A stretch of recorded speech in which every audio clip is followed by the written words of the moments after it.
મોઢા પર જોને સ્માઈલ આવી જઈશે. Vote happened? જીજુના ઘરમાં રહેવા માટે મનાઈ લીધા એમ ને? મીડિયાનું મોં બંધ કર્યું કે નહીં? હાસ તો. આખી રાતનો હું હવાર સુધી એ જ તો કામ કરતો તો. સિચ્યુએશન કેવી છે? હા, આપણા હાથમાં છે એવું કહેવાને બદલે આપણા કંટ્રોલમાં છે એવું કહીએ તો ચાલે. બસ એવું જ કર. બેના જીજુ એમને હું જોઈ લઈશ.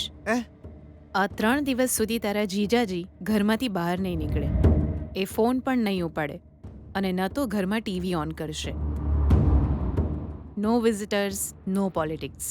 અને લોકો પૂછશે તો? સમાજના હિત માટે મૌન વ્રત ત્યાં સુધી વલસાડની સોડીને બોલાઈને સગાઈ ને બધું કરાવી દેવી પડશે. એ તો જોણા થઈ જશે. 3 દાડા સુધી જીજુને જેમ તેમ રોકી લે ને એન્ગેજમેન્ટ પણ કરાવી દે. પણ 3 દાડા પછી જીજુ જ્યારે બહાર નીકળશે તાણ વાત એમના કોણ સુધી પાક્કું પહોંચવાની. પછી તો એ હોય 100% લગ્ન કેન્સલ કરાવી જ દેવાના. વલસાડની સોડી હાથે સગાઈ કરાવવાથી વિજયના લગ્નમાં ગેપ પડી જશે.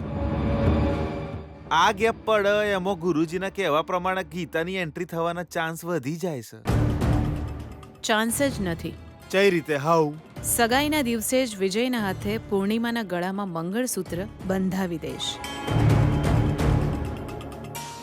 લગ્ન કરાવી દઈશ.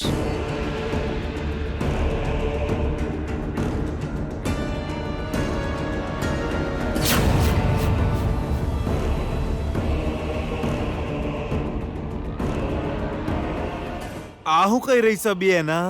વિજયના જીવનમાં કોઈ બીજી છોકરીની પત્ની બનીને આવશે ત્યારે આ ગીતા કંઈ નહીં કરી શકે.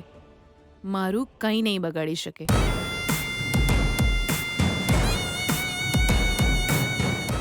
અને ગુરુજીના કહેવા પ્રમાણે સૌથી હારી સોડી વલસાડવાળી જ છે. હા, અને એ સગાઈના દિવસે એ મારા ઘરની વહુ બનશે. બીજું પછી જોઈ લઈશું. બેના, આ વાત માટે એ લોકો માનશે ખરા? હું મનાવી લઈશ. હું ગમે તે ભોગે આ શુભ કાર્ય કરાવીને જ રહીશ. ત્યાં સુધી આ બેકારની વાતો બંધ કરે ને કામ પર ધ્યાન આપ.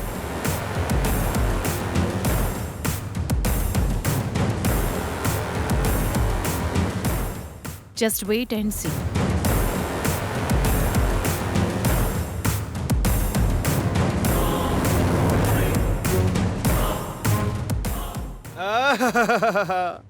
હું દિમાગ છે મારી બિયાનાનું. બિલકુલ મારા પર ગઈ છે બિયાના. હા, ઠોઈંગ.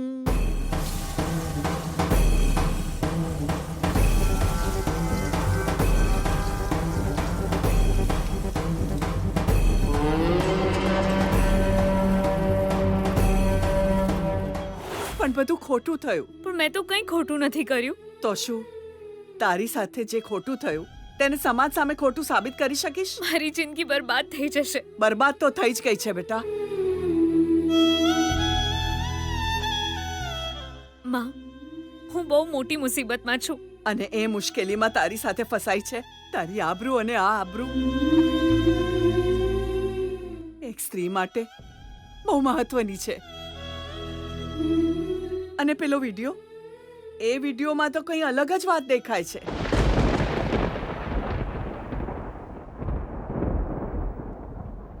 આ બધું ખોટું છે. મારે સાબિત કરવું પડશે માં. બસ મારી માં, તારે કંઈ સાબિત કરવાની જરૂર નથી. ચૂપચાપ ગોવિંદ સાથે લગ્ન કરી લે અને તારું ઘર વસાવીને અહીંથી ક્યાંક દૂર જતી રહે. માં, હું તારા પર બોજ બની ગઈ છું. ગીતા, કોઈ બાળક એની માં માટે બોજ નથી હોતું.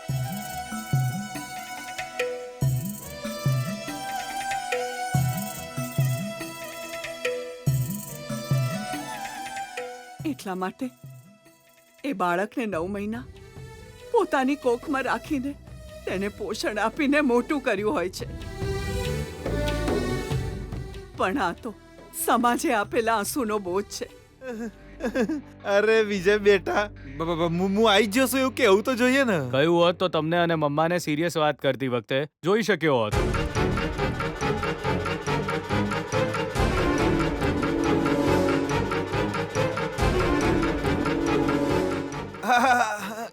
એટલે તે અમારી બધી વાત સાંભળી લીધી કહું હે બેટા વિજય? થોડી ઘણી. પણ મમ્મા આટલી અપસેટ કેમ છે? તારી મમ્મા એ તો એને હા એ બધું હું તને કહે પણ પહેલા તે અમારી કઈ વાતો સાંભળી એ કહી દે એટલે હું તને અમારી વાતો કહે. હા ડીલ ડીલ. અરે મામા, હું તો એકદમ એન્ડમાં આવ્યો.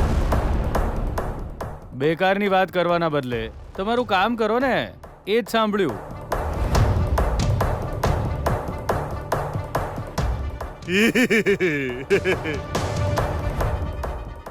એટલે જ ને, એ તો લાસ્ટ સેન્ટેન્સ હતું. મામા, સેન્ટેન્સની વાત તમે છોડો, સબ્જેક્ટ બોલો. મમ્મા આટલી અપસેટ કેમ હતી? બોલો મામા.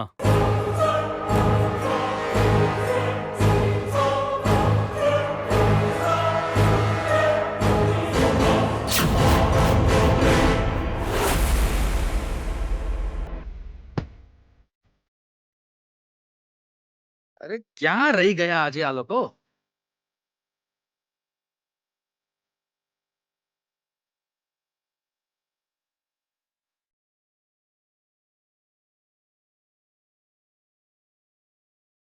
હા હા આવો આવો આવો આવો.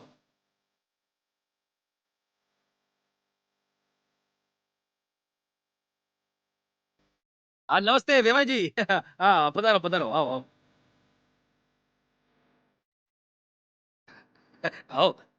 સુશીલા, એ સુશીલા. પહેલા તમારી દીકરીને બોલાવો.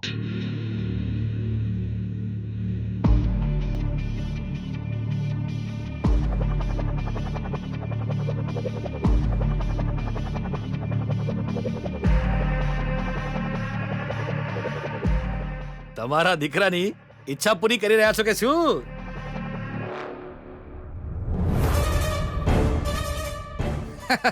અત્યારે કેમ? આમ પણ અમે શોપિંગ કરવા જઈ રહ્યા છીએ ને, ત્યારે ચાલતા ચાલતા બંને વાતો કરી લેશે.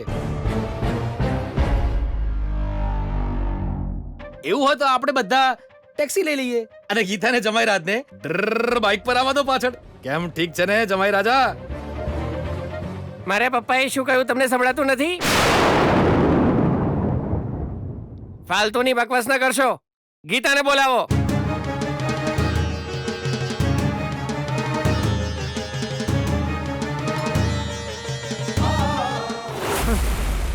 બધી તારી મહેરબાની છે બેટા. મારી બેના તને મોથે બેહાડી રાખસ અને તું આવા કોમ કરસ.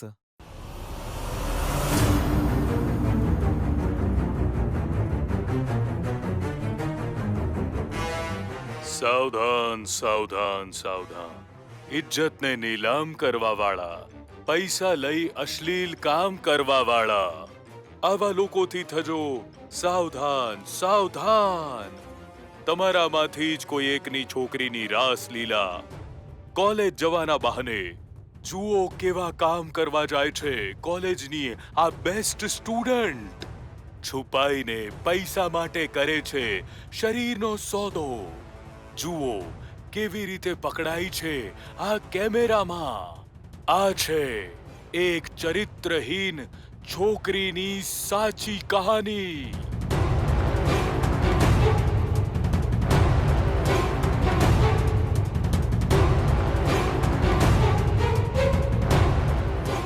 એક તરફ તારી કુંડળીમાં જે દોષ છે એના કારણે તારા પર કોઈ સંકટ ના આવે એટલે તારા લગ્ન કરાવી દેવા માંગસ તારી મમ્મા.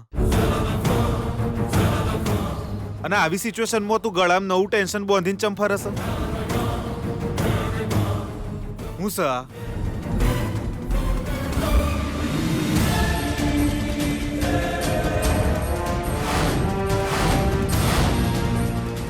પાપ છે તાર મમ્માને જેટલું ટેન્શન છે જેટલું બધું વિચાર હશે.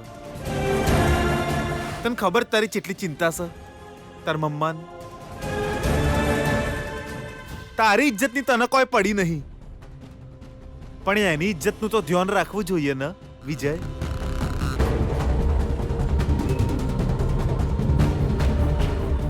અપમાનની પીડા શું હોય છે તમારી સમજમાં નહીં આવે. મારો પ્રોબ્લેમ એ નથી. મમ્માએ આ વિડીયો આખો વિડીયો જોઈ લીધો.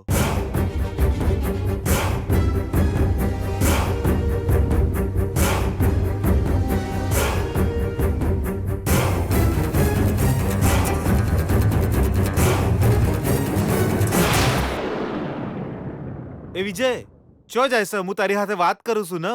કોઈ ફાયદો નથી. હવે વાત કરીશ તો ખાલી મમ્મા જોડે.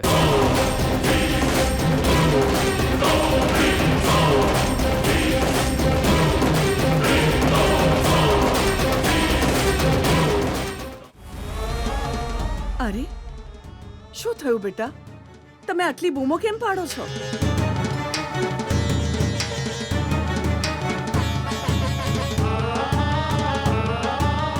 સુશીલા, તારું મોઢું બંધ કરતો.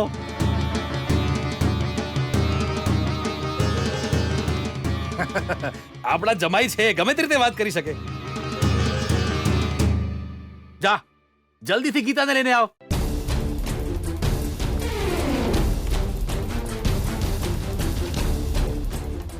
જા ને. એ ગીતા, એ અહીંયા આવ બેટા.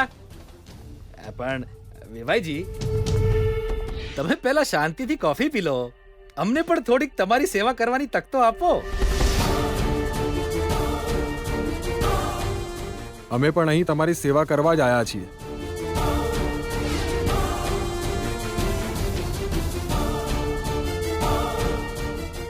ઓહો, જરૂર કોઈ સરપ્રાઈઝ છે, એટલે જ જમાઈજી ગુસ્સે થવાનું નાટક કરે છે. સરપ્રાઈઝ ખાલી અમારા માટે જ છે કે ગીતા માટે પણ છે? આખા કુટુંબ માટે છે.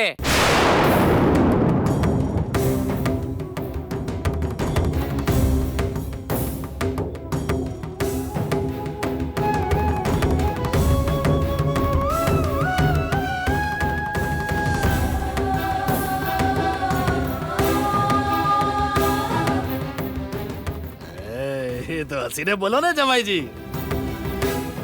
તમારો આ ગુસ્સો મારાથી જોવાતો નથી. ગીતા, જલ્દી આવને અહીંયા.